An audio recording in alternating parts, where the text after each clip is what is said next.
Growth Podcast. I'm so happy you're tuning in today, and I'm so excited to be recording in real life with Khushi Jain. Khushi is also known as She Talks and Eats on Instagram and on TikTok, and she is an ex-professional swimmer and a model, and also an activist within the eating disorder recovery space. She's the founder of Defeating Disorders, an NGO that provides ED recovery support, and not only is she a badass that has been featured on BBC, TEDx, Oxford, and Girl Up, she's also a pure ray of sunshine that I'm so grateful I know and get to call one of my best friends. So today we're here. Welcome to the podcast. I'm so happy that we're recording together. No, me too, Carolina. This is such an honor. And that introduction, I can literally say the same thing for you. You're killing it. You're so inspiring. And I'm just so grateful that I know you and I can call you one of my best friends as well.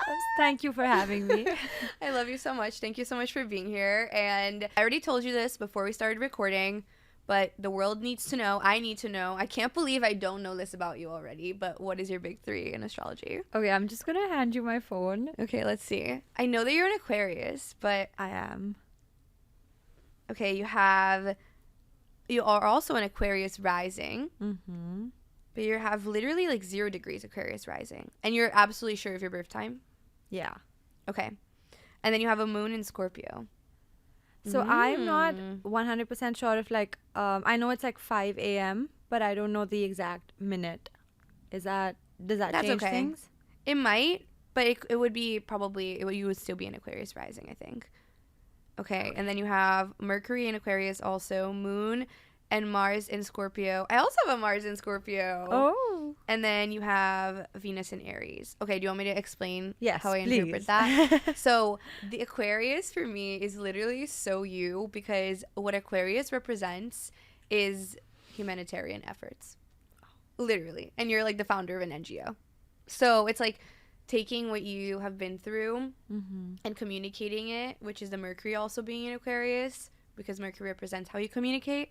And so wanting to talk about these topics, about big causes and bringing people with you. And like, really, I think that's something that I see so clearly in you. But then the moon and the Mars and Scorpio also being there, to me, is like the depth that you carry. Like, you're not a surface level person, you know? And I think you enjoy knowing about like the depths of your own self and your own mind and wanting to have deep connections with people. Yeah. But also being like super driven, which is the Mars energy. You just gave me so many compliments, but thank you so much. I think whatever you have said does resonate with me, because I do love to have deeper connections and like just kind of delve a step like further into how are you really. I love those conversations where it's like you really like skip the small talk and like, you know, talk about how you're feeling and like all of those kinds of things. And yeah, I think my purpose in life is just truly to do something bigger than myself, kind of connect with people, help people, whatever struggles or whatever, you know, pain that I've been through. If I can find a way to make someone else not go through that, I think that will make me the happiest. So Yes. Amazing. And also for context for everyone listening on how we met through a mutual friend called Alexa, and I feel like the first time we ever met in person was at the Inner Growth event, right? Yeah. And it was just like instant connection. I was like, we need to get a meal together. No, and that meal was so effortless and just immediately, you know, when you meet your people, it's like there's no air of like, I don't know what to say. Like, I don't think we like did not talk for like even a second. I think there was no silence, because I was like, okay, I have something to say, and then you were like, so it was just perfect. Exactly. And I feel like we're just always fangirling with each other. No, really. I'm like, what can I learn from Carolina? And like, oh my God, what is she doing now? And you've been my idol. Like, I haven't said this to you, but I think I spoke of you immediately after we got our first meal, and I was like, this girl is what I want to be when I'm her age, which is like 2-3 years from now. Wow. Because like, you're so young and you've done so much, and the fact that you believe in yourself, you believe in abundance, I feel like that lucky girl mindset, which is like trending, you're an embodiment of that. And I think it's beautiful to see you do what you do, and I'm just very inspired. Oh, Wait, oh my God, I was not expecting that. Thank you. Oh, I feel like it really does go a long way to have an abundant mindset. And I was just talking about this, but when you really work on your own energy, you just blossom in a different way. And I'm such an intuitive person, so I'm very picky about the people I surround myself with and my close friends. And I feel like that's something that comes very intuitively through me. Like, I'll pick up on vibes and I'll just know this person has good intentions and is a vibrant human being and wants to be their best self, versus like, oh, this person is self-interested or has like ulterior motives for being around me right now. And I think it does come from being really in tune. Yeah. So no, I agree. That means so much. Thank you. Of course. And I truly mean it. And I think it's so important. The outlook that you have on this is actually so perfect, because when you are a content creator and you have, so many things going on, you're constantly in and out of different relationships. So you have to be picky in order for you to protect that energy and yourself, because it's also so easy to get overwhelmed. It's so easy to kind of also get lost, where you're just like, I kind of don't want to miss out on this, but also I want to do this, and then I want to like take time out for myself, and like, but the most important is so that you stay in touch with who you are, and that only happens when you stay in the company of people who help that, like, grow further. So I'm glad that you picked me and I picked you. Yes, and 100%. I'm so happy we crossed paths, and I really want to dive into your own growth journey, because I feel like there's been so many different elements of it, and some parts of it that we've talked about more than others. Right. And so when we were about to record, I asked you what you wanted to dive into and talk about, and you mentioned even like earlier life experiences. So can you take me back, like, as early as you want to, into your inner growth journey and like the aspects of your life that have caused the most growth for you? Yeah, I think this answer can be so long, because I feel like the trajectory that my life has had, whether it's like the activities that I've been involved in, the people that have come into my life, the people that have left my life, a lot of those have acted as like factors that have made me who I am today. Not to say that anyone was a bad person or anything that happened to me was like a bad thing, because I feel like everything happens for a reason. Some people come into your life for seasons. That rhymed. But I think everything just teaches you so much in the long run that it literally does make sense in the long run, when you're just like, oh, that's why that happened, and that's why I'm here today. So taking you back to like maybe from the age of 11, I started swimming competitively, and that it started because I loved the water, and I feel like that might have something to do with me being an Aquarius and a water sign. Oh my gosh. Yeah. Wait, that is literally your Mars in Scorpio and Moon in Scorpio, because Scorpio is a water sign. Yeah. And Mars is like sports and active that energy. Makes a lot of sense. And I mean, I also have a Mars in Scorpio, so I feel like everyone with Mars in Scorpio or Aries energy, which you have Venus in Aries, that is literally it. It's Mars. It's like Scorpio. It's active, or it's Mars energy, so it's active. It's go. It's liking to move your body and use your energy. And then the Scorpio energy is specifically water. Yeah. So within the water. Well, wow. That makes a lot of sense now. But going back to when I was like 11, I would just find myself literally like, whether or not my friends were coming with me, I would just take my costume, wait for it to dry, and then go twice or thrice a day and just like splash around in the pool. So my parents were like, she really likes to be in water.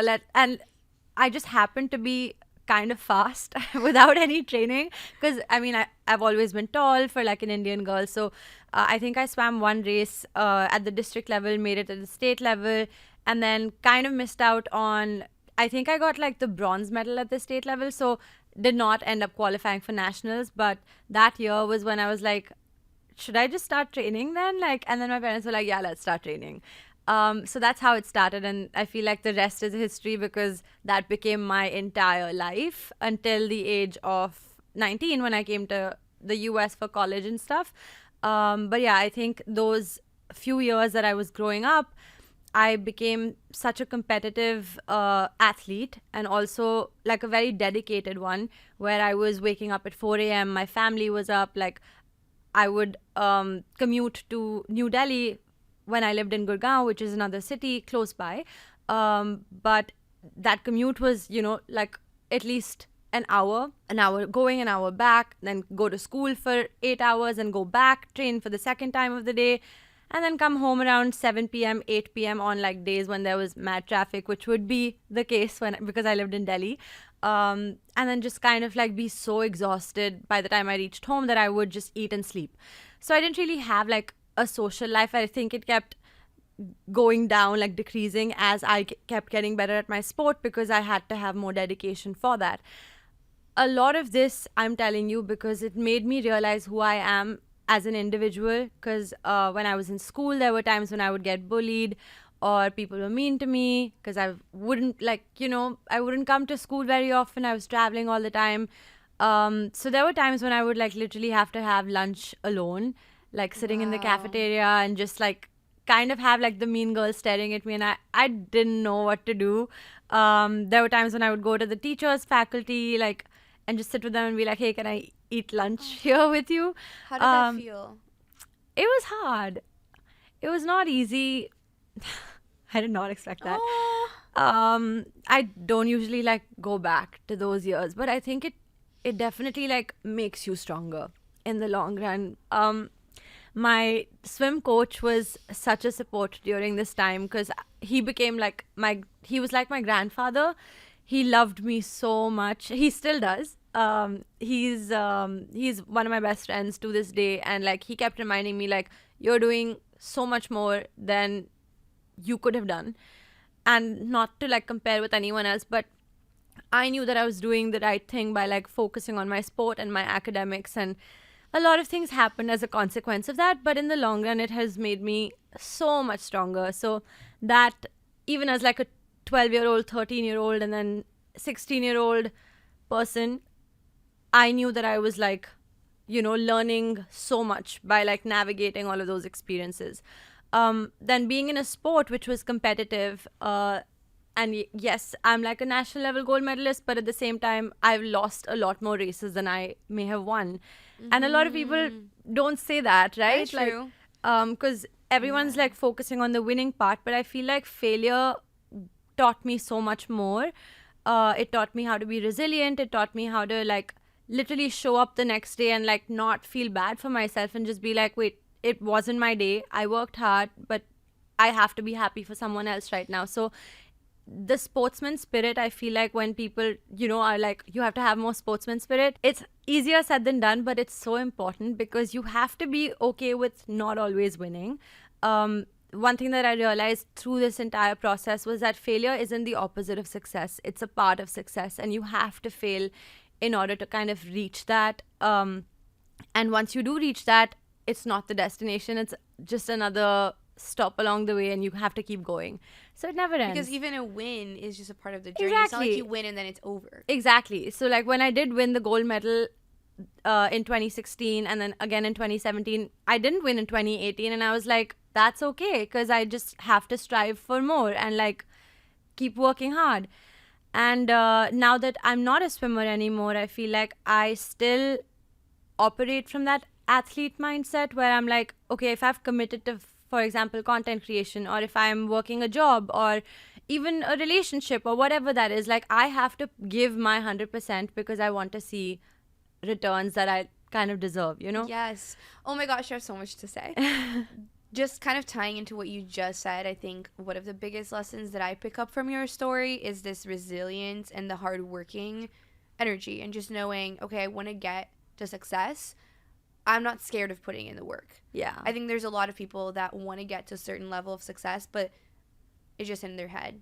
Like they just have these dreams, but they're not actually doing anything about it. Yeah. And I think you're a very hardworking person. And so, like you just said, it's like, I know I want to get to this level, so I will show up for it. And even if I fail, I will see it as a lesson and I'll keep going. Right. And having that ability to also see other people's success and not necessarily feel threatened by it, and actually celebrate other people's success. Yeah. But or then be inspired by it, like if they can do it, like so can I. And just ask them. Like literally, I was like at this event last week, and the speaker was like, I'm actually pretty desperate for what I want. And nobody ever says that. Like, no, because desperation as like an emotion has a negative connotation to it, but she was like, you just have to be like, you have to be striving for exactly what you want, because that's the energy you're putting out in the universe. Like, give this to me, please. I'm waiting with open arms. You know, so 100%. Yes, and then obviously something else that was very touching and very real in your story too is this earlier experience within school, which I think so many people go through in different ways. Yeah. And it can be really hard. I think our experience is when we're about to turn it into a teenager, like when you turn 13, 14, 15, like those first few teen years, for me too, were like, I've felt the same way, like felt so alone. And I think that a long time sometimes can manifest in people pleasing or wanting other people to like you, or tell me about it. like all of these tendencies. Yeah. So did you ever see that come up for you? For sure. And I was trying to be very self-aware. I was like, what are my coping mechanisms now? Or what are my fears that have come because of my childhood? Like, through school, or like not having, or having like friends who kind of like weren't friends anymore. I think I entered the phase where I was just like trying to be in the good books for everyone. So I didn't have boundaries. I was like, it's okay. You can treat me whatever, however. And only now have I realized that that's not the way it should be. Like, boundaries are so important. Having self-respect is so important. And also just being okay with someone leaving. Like, I am not to say that I have like my walls up, or like, not at all. Yeah, like I'm always just open to like people coming in, but very also completely resonate with when you said like, you know, I can gauge when like the energy isn't matching, and then I know that like, depart if it's better you can. to like not hold exactly on. Like I need to protect my energy, my time, and you need to do that for yourself as well. And if there's like a difference in our energies, like, doesn't mean I'm right, you're wrong, or you're right, I'm wrong. It's just we're different, and we need to recognize that and like let it go, kind of thing.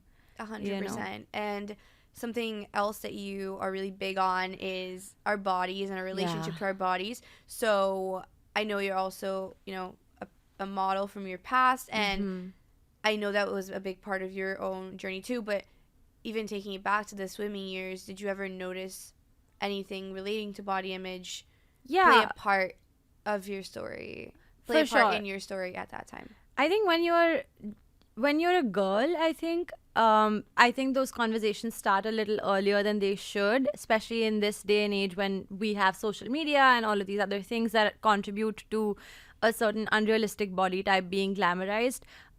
Luckily, I think I was very protected when I was younger, because I was so deeply into my sport that the only thing that mattered to me was like, am I getting better at my sport? Do I have the muscles or the body structure that I need in order to be better at this?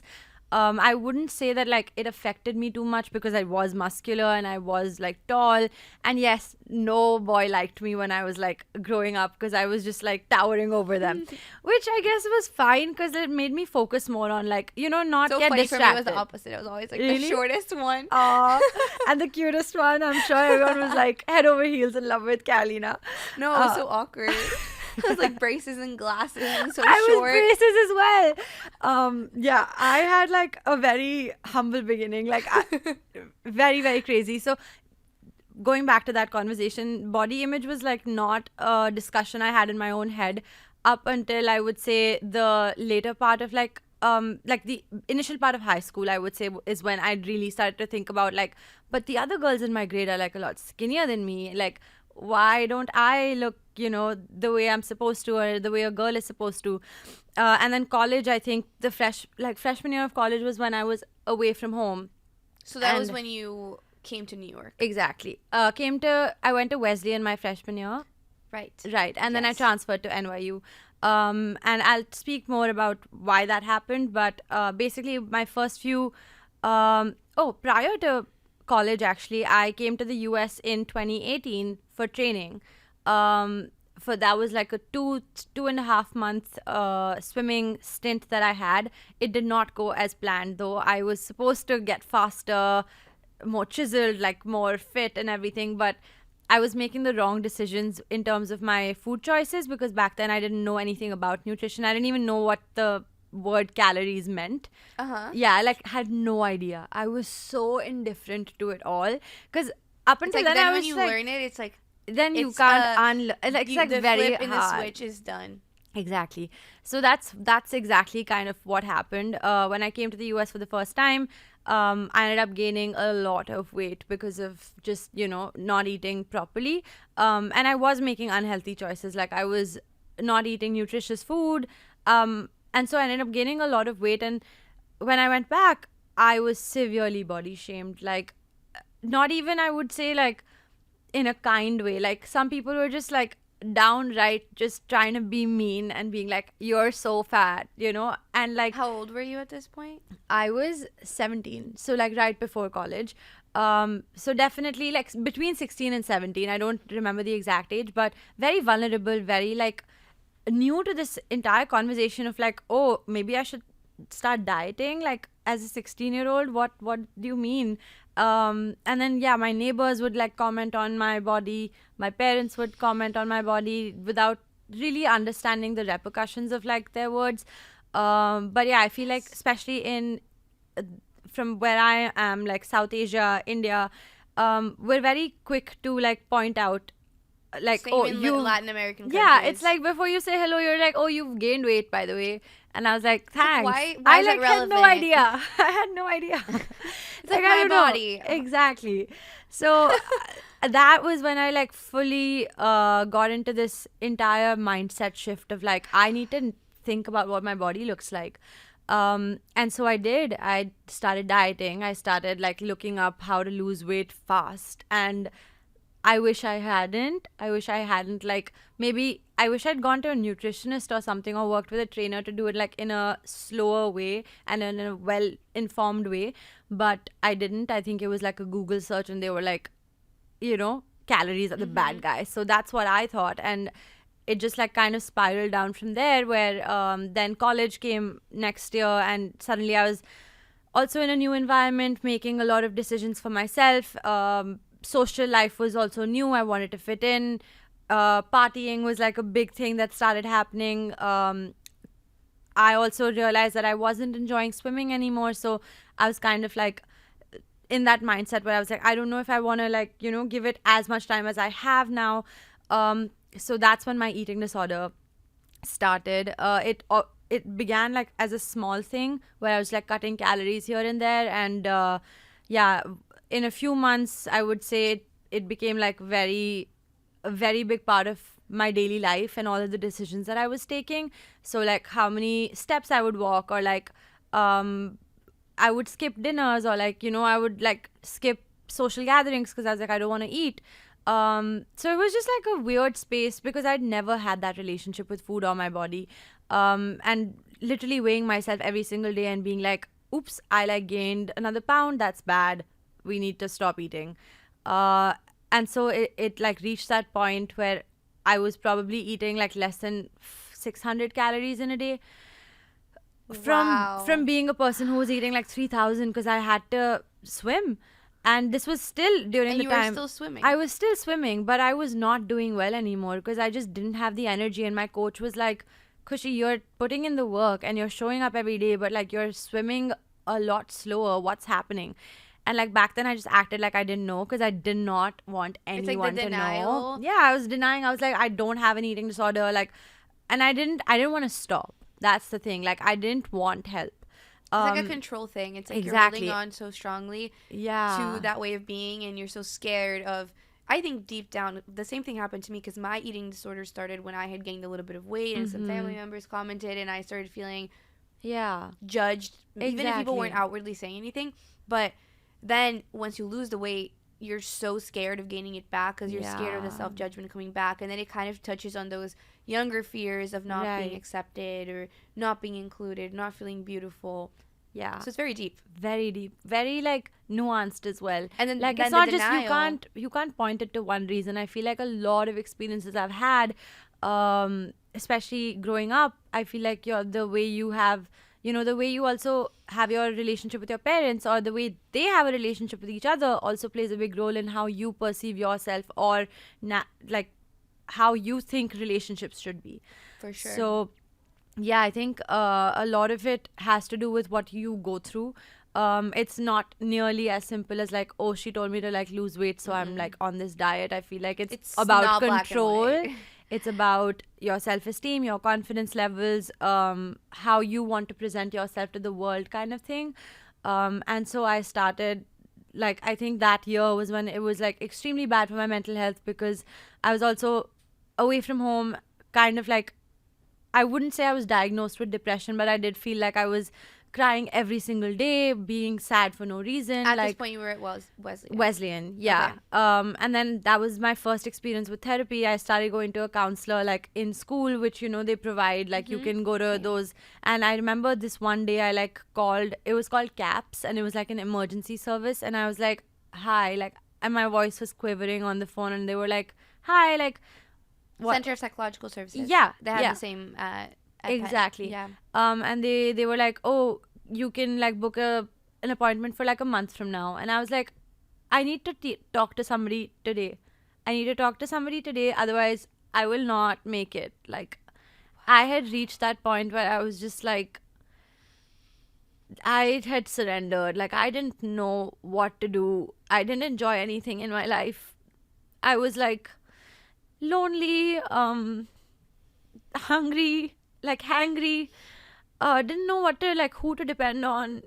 It was just like a hard time, and thankfully they could sense that like something was wrong, and they were like, okay, come into our facility today. We'll like get you to talk to someone. And I just like bawled my eyes out during that session. Like, there was, I don't think I like spoke words for like 20 minutes. I was just crying.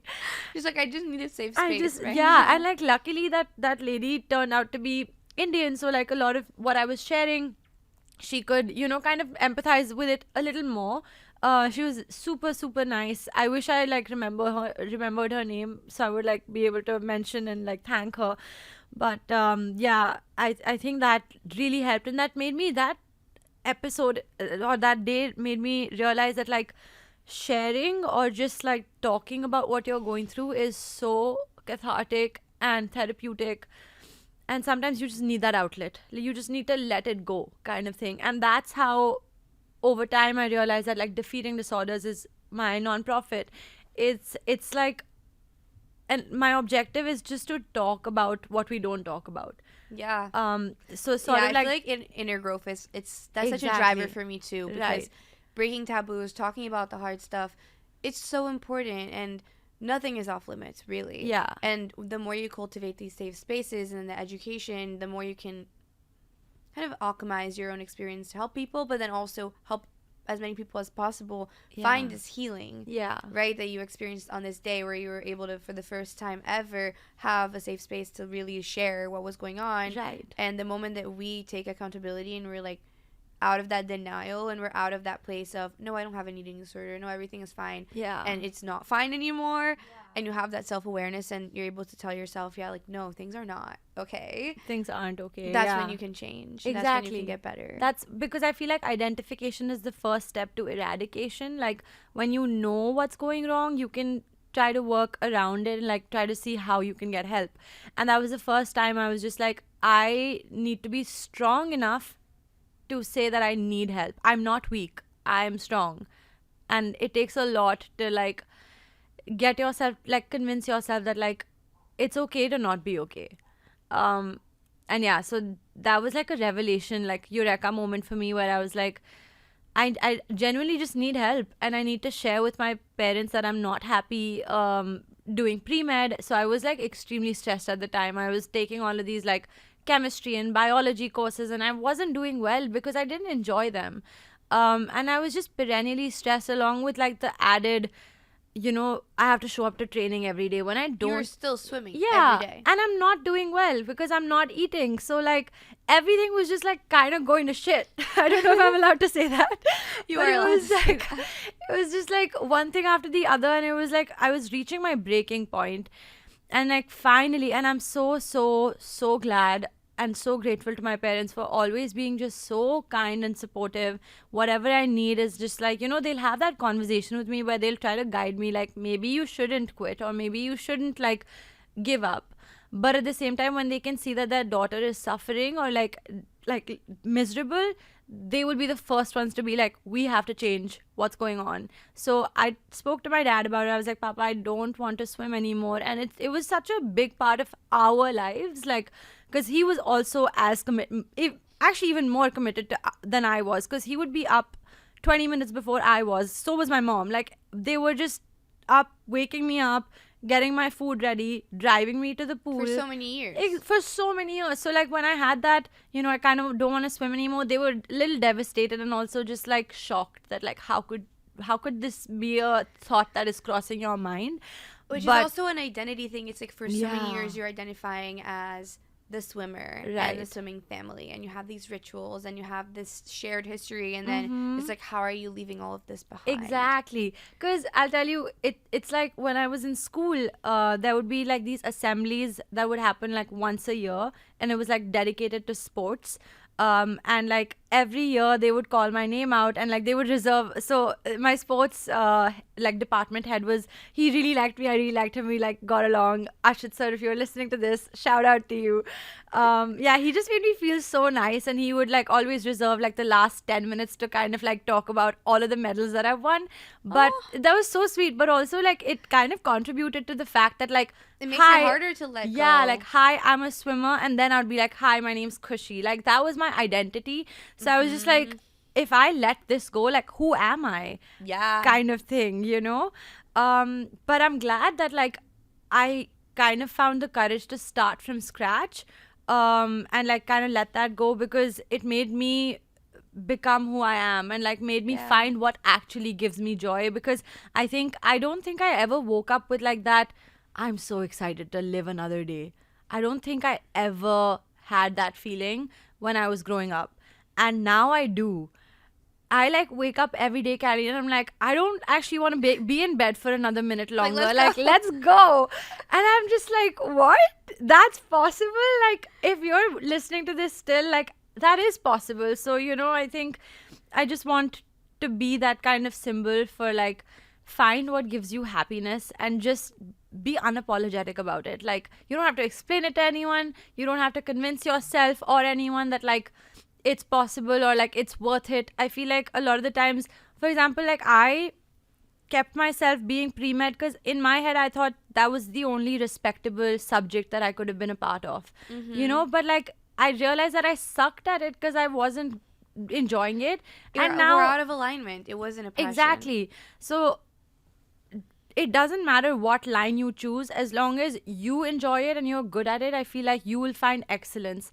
There's this amazing movie that I highly recommend everyone to watch. It's called 3 Idiots, and it's a Amir Khan production. Amir Khan is also an amazing actor in India. So in that movie, they talk about how if you chase success, you're probably not going to get it. If you chase excellence, success will chase you, which is, I try to live by that. That's where really it's like cool, you just try to be better at what you're doing, like get 1% better every day, and it will just so happen that, like, you will find success. I completely agree. I feel like for me in my journey, that has come through focusing on consistency instead of motivation. Yeah. It's knowing that if you show up every day and if you are consistent with whatever it is that you want to do or achieve or a habit that you want to have, you're going to get good at it. Yeah. Like, if, for example, when I started running, like, I was running like 2 miles, but then the more that I did it, now I can run like a half marathon. I know. So I am so you inspired get good at it by when that. you show up. And I love whenever you do post these like runs and then you post like a dancing video. I'm just like, I'm so happy for her. Oh. You have, not that you're like you weren't happy, but I've seen in the past few months how, like, you've transformed a little bit more, where you're happier and you're more yourself and you're connecting with nature and you're just like taking that time out, because you also shared with me on your birthday that, like, these runs make you have brainstorming sessions with yourself, right? Which is, it's so great to be having a conversation with your own mind sometimes. Yeah. Where it's like, okay, what am I thinking? It's like a whole hour that I'm just with myself and just thinking and letting it flow. So yeah, I really have felt like I've got my spark back a little bit. And you never lost it, but you have it even more now. I have more of a spark now. So yeah, I'm happy to hear that it's also like visible from the outside. And you're spreading that spark every time you do it, I'm like, I need to get off my ass and like get some movement in. Yes, So yeah. yes, especially for us with like Mars energy in our Yeah. charts, like it's so important. Right. But I also want to quickly pick your brain on the founding of your NGO and also kind of what inspired that, because I don't think we've talked about it that much. Yeah. I don't think I've talked about it at all, actually. To maybe very, very few people, but nobody asks me that, and I love that question. I think it began because I was navigating recovery just by myself. And I was like, so that means I have to be accountable. And I actually don't want to be sick anymore. But it's so hard to convince yourself that you don't want your sickness and you don't want your eating disorder and you don't want to relapse. But while I was doing that, I realized that like it would be a lot easier if I had support, or if I knew where the resources were, if I kind of knew who to go to the first time I even had that thought of like skipping a meal. And so that's where the brainchild of Defeating Disorders began, where I was like, I want this to be a resource that anyone can use, not when they're like sick, but prevention is better than treatment. So if you think that you're just slowly going down that line, like, identify it, get help early on. You don't need to invalidate your struggle until you're just like clearly, visibly sick. And I think a lot of people reach that point because they have to convince themselves like, I have to be worth a certain amount of sickness in order to get help or get treatment, right? It has to be a certain level of bad for me to need therapy or whatever. Exactly. But I also think even with the help part, it's the mental health help. Because in my view, and I'm curious to get your thoughts on this, I feel like eating disorders and disordered eating patterns are way more about the mind and your self-worth and your confidence and like all these different things than it is about the actual food. Right. It just kind of gets like transposed onto the food. And a lot of it has to do with how diet culture has sort of like labeled foods. This is bad, this is good, don't eat this. You just have to kind of like let that go and be like, what is my body actually wanting? Intuitive eating, I'm all about that. I don't think there's like, yes, what works for some people might be different for what works for me, but I am a big like strike a balance between intuitive and mindful eating. Like whenever you're hungry, if you're hungry more today, like eat more because your body needs it, right? Like sometimes I get hungry at like 7 a.m. in the morning, and I used to be like, wait, that's too early for me to eat. Now I'm like, is there like a certain time your stomach opens? Like what? If you're hungry, just eat. Your body needs it. And it's like I started working with a trainer in between, and he was like, if you're getting hungry, that's a very good sign. It means your body's working. Like if you weren't getting hungry, that would be a little concerning. So that's so true. Yeah. And the only way to suppress hunger is to give yourself food, is to eat. Like there's no other way that you need to like kind of, end that feeling. But I think a lot of it just also has to do with self-love. Yeah. So I'm wondering if I should speak of this point or should I go back to Defeating Disorders before we delve into this, because I know this is a big conversation. The self-love part? Yeah. Yeah, I actually want to go back to Defeating Disorders. Okay. When you were kind of going through it, you were doing your healing by yourself in many ways, and you realized, wow, there's so many resources that I don't have, and that I wish I had, and information and just tips and help. Yeah. So what was the first thing that you did? Like, what inspired, like, okay, let me create a nonprofit? Yeah. Like, where does it go from, like, I'm healing by myself to I have a nonprofit, and now with, like, interns and, like, a giant Instagram page, like, I'm just curious to know how one thing led to another. So it was definitely not like day one I was like, I have figured everything out, this is what I want. I feel like every day I was just thinking about this. This was my like passion project. I spent an entire summer, I think sophomore summer was when everyone was like interning and like, getting big corporate jobs, and I was like, I have an idea and I kind of want to build it. And I told my dad, and he was like, do it. It's fine. You're a sophomore. We'll worry about it when you're a junior. That's important. And I was like, okay, fine. Thanks, Dad. So I stayed in New York that one summer, and every day I would just like hop on multiple Zoom calls, like call people that I knew, call people that they knew, spoke to multiple influencers during this time. Like that time I had not even started my content creation journey. So it was actually very easy to find time for that one project, because when you're a content creator, I feel like so much is happening. But Yes, going back to like, there's things pulling you in a million different directions. oh, 100%. And I love that part about it, but it can be a little like, oh, this is too much kind and of you thing. had that time. I had that time. I had all of that like passion and energy.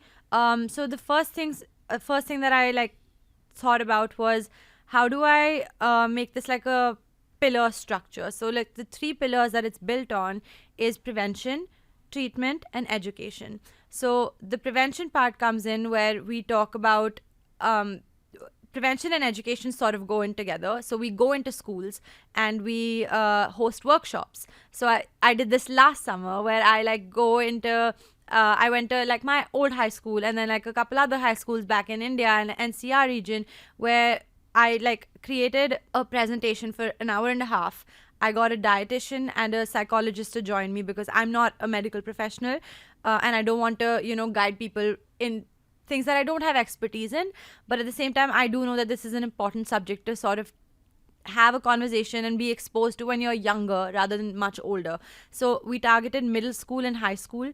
So I think 8th grade onwards, just talking about nutrition, bullying, body shaming, the importance of fitness and all of those other things when you're, in school. Which I think is just something that like should be part of the curriculum. And that is my like main mission in life, where I want to work with the government of India and the UN at some point, like just try to get this into the school curriculum, where like nutrition is a required mandatory class, and then fitness. I feel like a lot of the times we have fitness classes or we have PE as like something, but nobody takes it seriously. Yeah, true. Because it's just like a free credit kind of thing. Yeah. But I think it's the way you position it. I feel like if you find like interactive, fun ways of integrating or like introducing people to the concept of nutrition and why it's so important to nourish your body rather than like skip meals, I feel like they will be better navigators in life, where they're just like, I can't actually, this is bad to my body, and then get that self-love component to it as well, where you're just like, you're being mean to yourself if you don't eat kind of thing, or if you're being mean to yourself if you like talk badly about yourself in the mirror. So I feel like, yes, it sounds stupid or like it sounds immature, but I think it's so important to just be that. It does not sound immature or stupid. I think it's so important. So important, and right? I mean, I even feel that way with like that passion. I don't think that's like my life's purpose, but it's definitely something I am passionate about. In the sense of like, I know you are. This, but also the female body and like knowing our cycles. Right. Like that's an element of education that is so underserved. Like that should be a part of the curriculum. I agree. I totally agree with that. I think women need to be more informed and confident about everything that they're going through. I'll give you an example. So the other day I was in class, and this was at NYU literally last week, and we were talking about feminism. And right before that conversation started, I had to go to the washroom, and I realized that I got my period. And I was like, oops, I like didn't know that I was going to get my period. And I don't have a sanitary napkin. I don't have a tampon. I don't have anything with me. And I come back and I'm like, I don't know what to do. And I'm sitting there and we're talking about feminism and we're talking about like female power. And my mouth is shut. And I'm just like, I don't know how to ask somebody for a sanitary napkin. And I was like, Khushi, this is your moment. This is truly a moment to grow. And if you're able to like acknowledge that you just got your period in a class filled with men and women, you have literally broken a barrier for yourself and for others. And so it took me about 4-5 minutes, but I raised my hand and I was like, hi, I'm so sorry. Actually, I don't think I apologized. I was like, hi, I need to say something. I just came back from the washroom and I don't have a sanitary napkin. Do any of the girls have one? Like, could you give one to me? And by the end of it, everyone was like, dude, that was super cool. Like, the TA came up to me and she was like, I'm proud of you for being able to do that. And I was like, thank you. The fact that you did it in the middle of the classroom. Yeah. Like, and I would have just like turned to a girl next to me and say like, hey, do you have a tampon? Like, yeah. See, that was like the class. That was my first. I mean, I probably would have done that had a girl been sitting next to me. But like, I was sitting next to these like men. So I was like, they don't have one. She has one. Or like, she has one. So I was like, how do I reach out? And I texted this girl. She didn't reply. So I was like, I'm just going to say it. Wow, I love that you did that. Yeah. Wow. But Oh my that's what I gosh. think is so important, like in schools, because we've always been taught, like, oh, if you get your period, like, don't take your pad embarrassing. out, like, in front of every, or like, I feel like there was a moment Yes. when like a guy like saw a pad in my like backpack, and he was like, what is this? And I was like, I don't know, like, keep it back. I wish so I'd just funny. been like, It's hey, so that's my funny. sanitary napkin. What are Yeah. you gonna do about it, dude? Yeah, it's like that's what I use when I get my period. Exactly. Which I get every month. Yeah. Which is why, So- which is how I'm gonna give, you know, like, I'm gonna bring life to this world. Yeah, like Not for you, I'm though. just like every other woman in this room give life Yeah. to the world, and so this is a part of my body. Exactly. So yeah, I mean, periods I feel like are very taboo and also very important to be talked about. Similarly Yeah. to disordered eating and our Right. bodies and nutrition and all these topics. So I love that we're both so passionate, and I feel like we can talk for so long, and it's basically been an hour. Yeah. We still have some time. I want to Okay. do rapid fire questions with you to close out the episode. But before we dive into that, Yeah. I want to get a quick thought from you on self-love, because I know you said you wanted to dive into Yeah. it, and we probably can't go into as much Right. depth as we probably want to. Yeah. But what is one of the biggest things that you have learned about self-love through your entire growth journey? Right. So self-love to me has been like an ongoing conversation where I am recognizing things about myself, and just being accepting of them.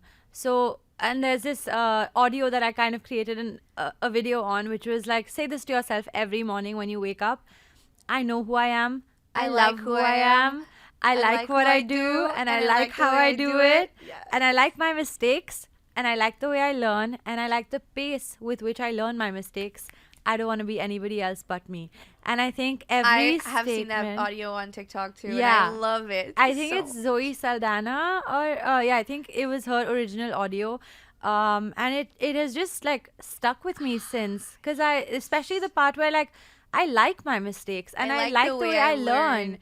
And even the pace, like, yes, sometimes slow growth is real growth. Like, that progress is what actually counts in the long run. And going back to like mistakes or failure or rejections or friendship breakups, like everything that like comes with it makes you realize that like you are kind of the only person that you have. Yes, family is always going to be there, or like great friends are always so nice to have, but you kind of have to be your best friend.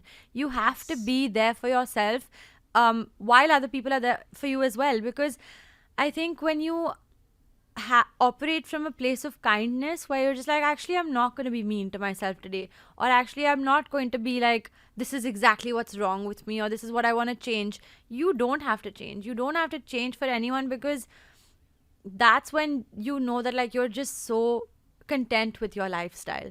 100%. Yes, I love that you said slow growth Yeah. is, the most important, because it is true. And I'm reading this book that I can't remember the name right now because I've been reading it for a little while. Yeah. But Radically Content Okay. is the name of the book. And I love that. it's such a good book. Radically You would Content. love Wow. this book. And it's a really good read. And one of the things she said in the chapter I was reading last night is you have to be the softest place for you to land.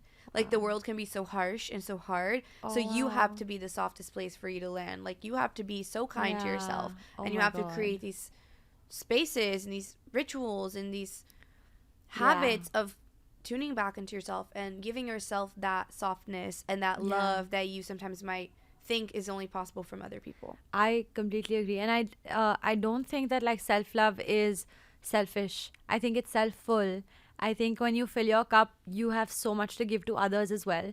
Where I've seen that when I've been kind to myself, I can see myself being kind to others. I can see myself when I recognize that like, oh, I made a mistake, and I need to apologize for it because I made a mistake, and I didn't do it because I like meant to hurt somebody. But sometimes you just have to like, be You have to okay love your with the mistakes fact too. that like you don't know all the answers, and you're human at the end of the day. So sometimes like you will make tremendous mistakes, which you just have to be kind of okay with.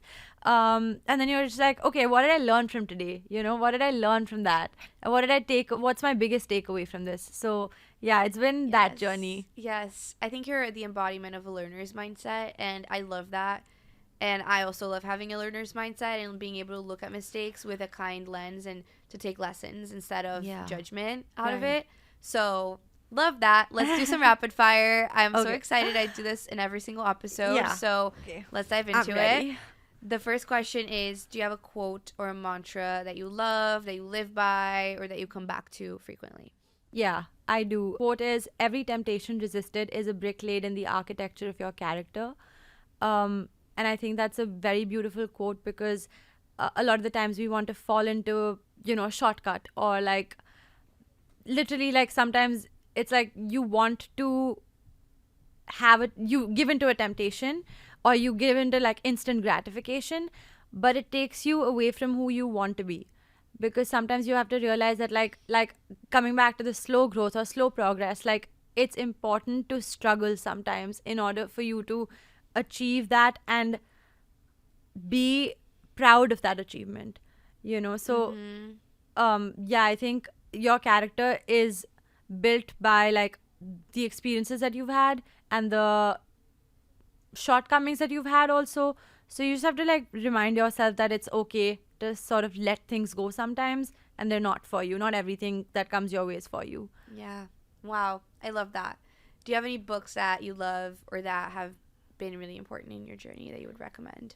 Yeah, Atomic Habits by James Clear. I love that book. I love that book so much. 1% better every day, which you mentioned. Yeah, and like habit stacking, or making to-do lists, and really just being, I feel like productivity is a lot easier when you plan ahead, when you have an organized approach to it, and you literally do it every day. Like once you make it routine, I think a wonderful thing that I learned from that book was that the most efficient people are actually the laziest, like because they have a routine, so they don't have to think about it every day. Oh yeah, right, like you just have like, okay, I've done this, now the next thing I do is, because I did this yesterday and the day before and the day before that, so like I know what to do, and it's like automatic. Exactly. So the way it has changed my life in the past like few months is, and this is very recent actually, I read this book beginning just the end of last year, so I started the year with like, I am going to literally actually stick with my resolutions this time, because it has given me, so like as soon as I wake up, I have like piano music playing in the background, which just makes me feel more, in tune, like everything's gonna be fine, there's background music playing, I'm in a movie. It's just so fun.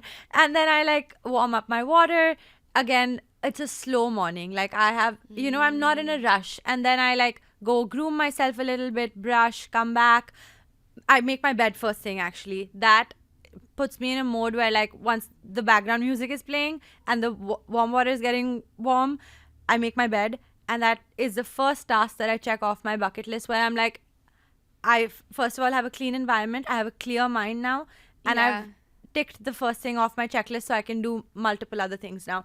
Then I like, while I'm sitting and I'm like doing that meditation sort of thing for like 2 minutes, I just do it for a very short time. I just like count my blessings. I think about what I need to do in the day. I like write down in my to-do list right after that, like I need to talk to my parents, I need to go work out, I need to like make my food, what I'm like planning, what's like keep in my fridge right now is going bad, I need to use that. So I like do all those little things that we don't do on my to-do list, and then 3 important tasks that I need to like do in the day. So that like puts me in the zone of, I'm ready for the day, and let's go for it kind of thing. I love it. That's such a good book. I read it in the beginning of the pandemic, and it helped me so much in my journey as well. So I love that you mentioned that. Yeah. And next question is, what makes you feel like your higher self? Ooh, what makes me feel like my higher self? That is such a good question. Being honest and being kind.